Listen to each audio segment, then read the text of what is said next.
Hello and welcome to Stephen Reads Philosophy. Except I'm not really going to read philosophy, I'm going to summarize it for you because this book is not public domain.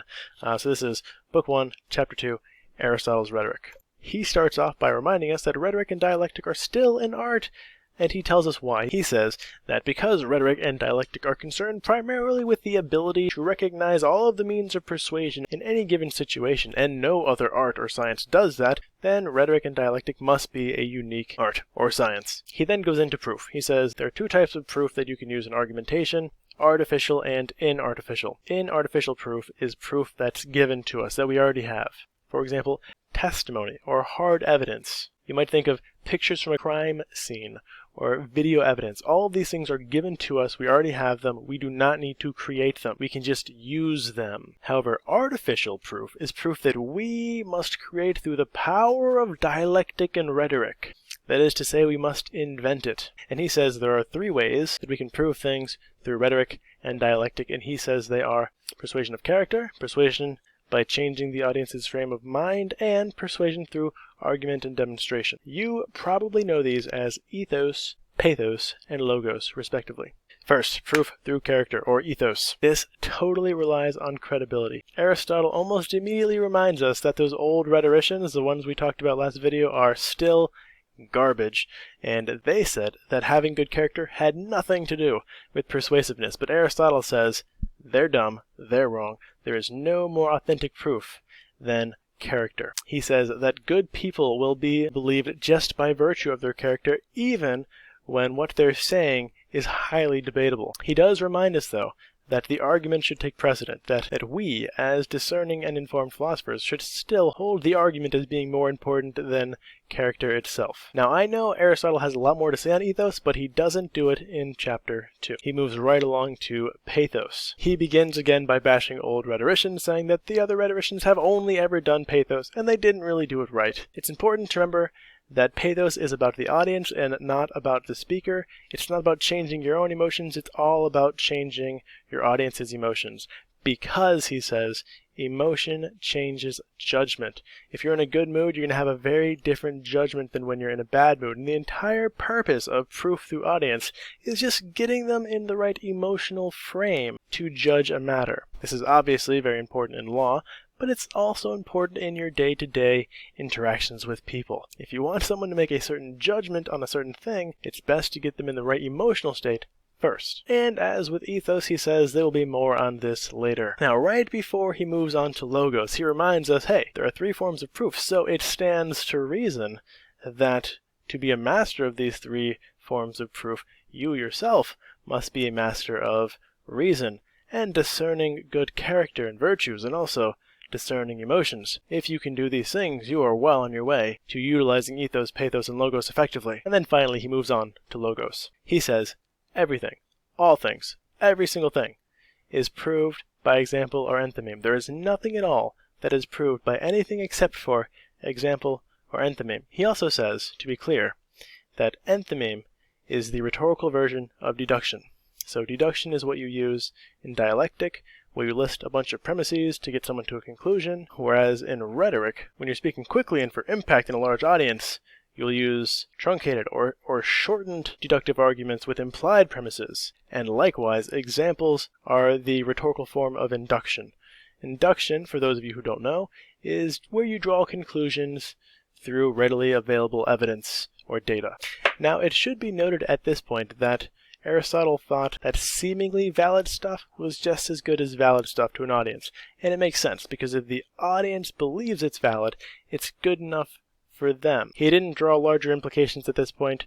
Do with that data what you will. Then he stops to talk about the audience. He says that while examples are as persuasive as enthymemes, enthymemes are where the money's at. Enthymemes, he says specifically, get the applause. He then goes on to bash the audience. He says specifically, rhetoric, operates on audiences of people who lack the capacity to comprehend a complex argument or follow a long chain of reasoning. And then he talks about deliberation and deliberatability. He says that if you want your enthymemes, if you want your arguments to be compelling, they should be deliberatable or debatable, arguable. He says if you're only listing facts that everyone already accepts as true, you're going to bore your audience, and why should they care if it's not contested stuff that you're teaching or telling them? So you need to know what your audience finds deliberatable and what they hold as undeniable fact. He then says you may encounter some difficulties on your road to mastering rhetoric. He says there are two things that may trip you up when giving your arguments. The first is if you're using prepositions that were actually conclusions for previous arguments that had prepositions, or if your prepositions are based off of nothing and that you just sort of state them as if you hope they're fact. And the reason he says these two things won't work very well in rhetoric is because the first one is too long. Your audience won't be able to follow it because, as he said before, they can't follow long, difficult arguments. And the second one is people aren't going to believe you just because you want them to. You have to offer some evidence or argument for your prepositions, which may leave you in a bit of a pickle. You're not supposed to use long arguments, and you can't use no argument, so what do? You may have guessed at this point what Aristotle says you should do. End the memes for everything. So he believes that fewer premises is better, and if you can rely upon the knowledge of your audience, that would be the best, because utilizing those implied premises that you use in end memes allows you to minimize the amount of verbal premises you need to give to get the audience to a conclusion. Speaking of end the memes, Aristotle jumps right back into them again. He gives an example of how you can utilize implied information from the audience. He uses an old Greek example. I'm going to give a contemporary example that's pretty much the same. If I told you that the Buffalo Bills won their game in the playoffs, you would know exactly what I meant because you know the Buffalo Bills are a football team, and you know the playoffs refers to the Super Bowl playoffs.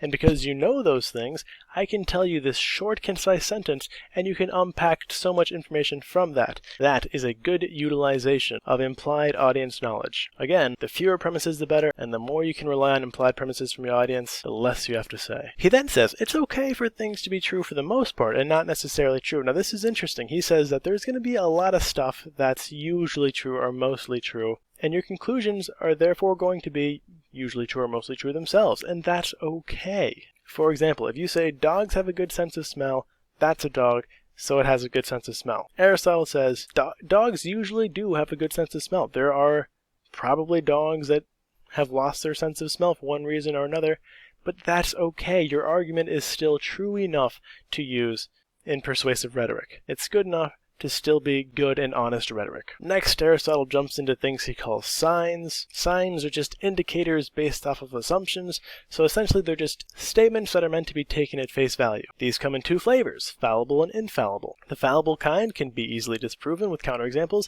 The infallible kind cannot. The first one Aristotle gives is the wise are just because Socrates was just.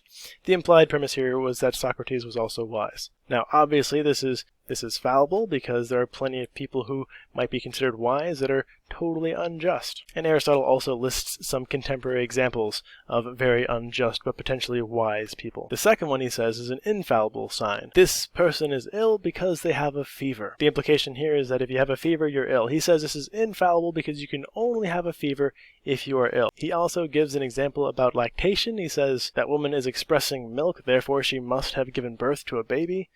Because to him those two things were necessarily causally related. I'm not a biologist or lactation consultant, so I will take his word for it, though I would probably take the lactation consultant's word more for it. Moving on to, oh my god, more enthymemes. Is it just me, or is Aristotle obsessed? Anywho, Aristotle specifically says we should only be drawing enthymemes from common knowledge and absolutely not from specifics, because if you dip into particular sciences like chemistry or biology or history, you may lose your audience. In fact, what you're really doing is dabbling in other sciences and other arts and not in rhetoric and dialectic.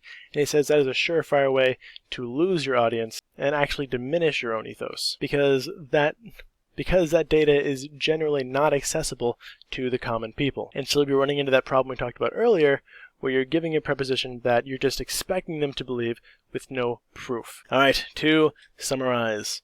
Aristotle introduces ethos, pathos, and logos, but never says ethos, pathos, or logos. Enthymemes become incredibly important, as they are the center to Aristotle's rhetoric, particularly in his logos. He reminds us that our signs should be infallible, because if they're not, our audience will think of counterexamples and make us look really silly. Finally, Aristotle says, hey, stay in your lane, don't dabble in other arts or sciences when you're doing rhetoric, because you will lose your audience almost immediately, and you will diminish your persuasiveness. Well, guys, that is all for Book 1, Chapter 2 in Aristotle's Rhetoric. I hope you enjoyed it. If I got anything wrong, please feel free to let me know, and goodbye.